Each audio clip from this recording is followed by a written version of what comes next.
দীর্ঘদিন ধরে আটকে থাকা আমানত ফেরত পেতে যাচ্ছে দেশের 5টি সংকটাপন্ন আর্থিক প্রতিষ্ঠানের গ্রাহকরা। বাংলাদেশ ব্যাংক এসব প্রতিষ্ঠানে প্রশাসক নিয়োগ দিয়ে ধাপে ধাপে আমানতকারীদের টাকা ফেরতের উদ্যোগ নিয়েছে। কেন্দ্রীয় ব্যাংক সূত্রে জানা গেছে, প্রথম পর্যায়ে ব্যক্তি আমানতকারীরা সর্বোচ্চ 10 লাখ টাকা পর্যন্ত ফেরত পাবে। এজন্য 2026-27 অর্থ বছরের প্রস্তাবিত বাজেটে প্রয়োজনীয় বরাদ্দ রাখা হয়েছে।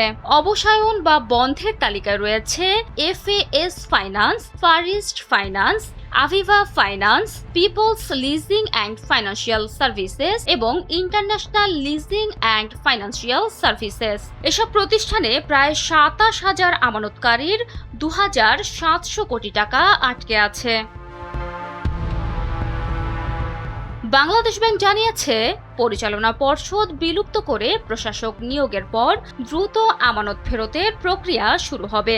গভর্নর মোহাম্মদ মোস্তাকুর রহমানও আশা প্রকাশ করেছেন, আগামী 1 থেকে 2 সপ্তাহের মধ্যেই ক্ষতিগ্রস্ত আমানতকারীরা টাকা ফেরত পাওয়া শুরু করবেন।